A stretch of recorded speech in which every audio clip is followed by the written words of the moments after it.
Satu-satunya anggota parlemen Inggris yang merupakan transgender, Jamie Wallis, telah mengusulkan pengiriman kondom, pelumas, dan produk kebersihan lainnya kepada tentara LGBT Ukraina.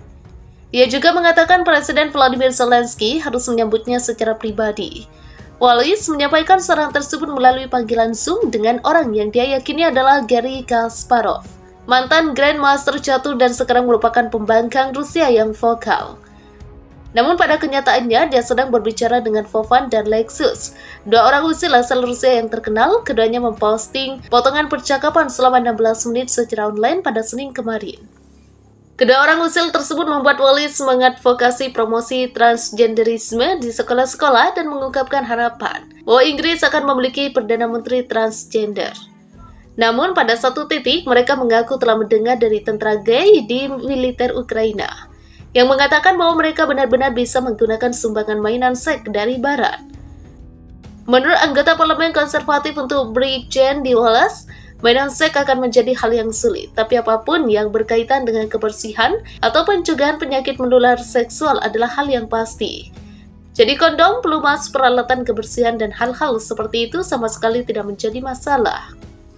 Seperti dikutip dari Russia Today pada Selasa 29 Agustus 2023, Wallis mengatakan bahwa jika Presiden Zelensky hadir untuk menyambut baik pemberian sumbangan semacam itu akan sangat signifikan. Ini akan menjadi momen penjangkauan senjata secara global.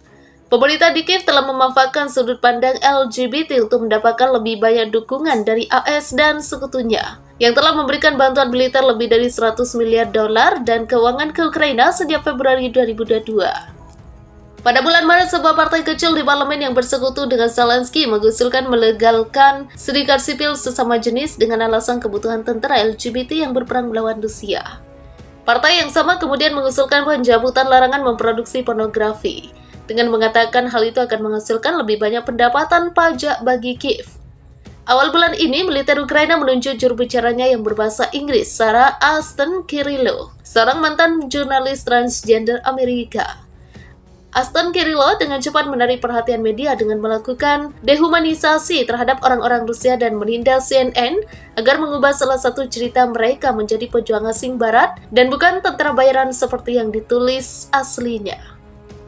Wallis dianggap sebagai satu-satunya anggota parlemen transgender yang secara terbuka mengakuinya, setelah menyatakan dirinya transgender pada Maret 2022, tak lama setelah didenda karena pelanggaran lalu lintas tabrak lari. Basis tentara bayaran kembali menjadi sasaran serangan militer Rusia di sisi kanan sungai Dnieper Kherson. Milisi asing disebut berasal dari Polandia dan mencoba mengibarkan bendera negaranya di daerah tersebut. Seorang perwira militer Rusia dengan sandi panggil Buria mengonfirmasi serangan artileri terhadap posisi unit pasukan Ukraina bersama dengan tentara bayaran asal Polandia. Dilansir dari kantor berita Rusia, RIA Novosti, Komandan Unit Infanteri Angkatan Bersenjata Federasi Rusia itu, sejumlah tentara bayaran ditempatkan persis di seberang posisi pasukannya berdiri. Buria juga mengatakan ia dan anak buahnya kerap mendengar percakapan para prajurit militer Ukraina dan tentara bayaran yang tengah bernegosiasi.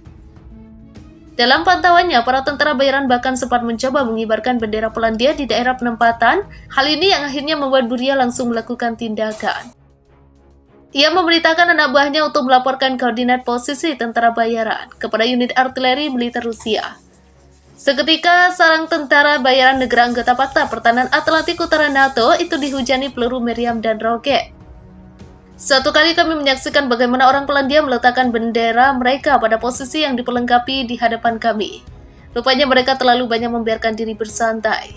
Begitu mereka mengibarkan bendera Polandia, kami segera menemukan mereka. Menyerahkan koordinat mereka kepada artileri. Mereka bekerja dengan cepat dan tidak ada lagi bendera yang dikibarkan di sana, ujar Buria. Lebih lanjut, perwira militer Rusia itu menjelaskan seluruh aktivitas pasukan angkatan bersenjata Ukraina dan tentara bayaran Polandia sudah lama terpantau. Tak terkecuali posisi senjata, dan yang lebih menjadi prioritas perhatian adalah pos pengamatan pasukan Ukraina di wilayah tersebut. Kami tidak hanya melihat dari mana dia menembak, tetapi juga kemana dia bergerak maju untuk mengidentifikasi lokasi berikutnya sebelumnya, ucap Buria melanjutkan. Kami memberikan perhatian khusus pada pos pengamatannya. Kami telah berada di sini sejak lama, menggali semuanya disamarkan, semua perubahan konstan dan pergerakan musuh ke arah kami terpantau, katanya. Dalam laporan yang dikutip dari kantor berita RIA Novosti, serangan militer Rusia dengan terpaksa membuat pasukan Ukraina angkat kaki menjauhi Verbovik.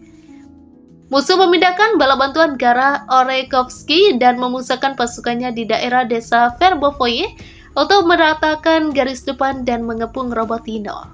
Namun rencana musuh digagalkan, ujar Rogov. Tentara Rusia menyerang tempat berkumpulnya pasukan Ukraina di hutan dan berhasil menghalau serangan utama musuh sehingga menjauh dari Verbovoye. Pertempuran sengit terus berlanjut di Robotino imbuhnya. Robotino menjadi titik terpanas dalam beberapa pekan terakhir, tak hanya khusus pada pertempuran di wilayah Zaporizhia, tetapi juga secara umum di seluruh zona operasi militer khusus Angkatan Bersenjata Federasi Rusia. Angkatan Bersenjata Ukraina telah melakukan penembakan artileri selama lebih dari 2 bulan dan mencoba menyerbu Robotino. Akibatnya kondisi desa ini sangat porak-poranda. Bahkan menurut Rogov tidak ada satupun rumah warga sipil utuh yang tersisa di desa tersebut. Setelah mengklaim telah menguasai desa Robotino Zaporizhia, militer Ukraina terpaksa harus menarik mundur pasukannya setelah misi pengepungan tentara Rusia gagal total pada Kamis 31 Agustus 2023. Anggota Dewan Perwakilan Daerah Zaporizhia Vladimir Rogov melaporkan bahwa militer Ukraina mengarahkan pasukan cadangannya ke daerah Oreskovsky. Selain itu, unit Angkatan Bersenjata Ukraina juga dipusatkan di desa Verbovoye yang berjarak 18,5 km dari basis militer Rusia yang menduduki Robotino. Siasat itu dilancarkan militer Ukraina untuk mencoba menghancurkan pasukan Rusia di garis depan dan berujung pada pengepungan Robotino. Akan tetapi, rencana itu berantakan setelah unit militer Rusia justru berhasil memukul mundur pasukan Ukraina melalui jalur hutan.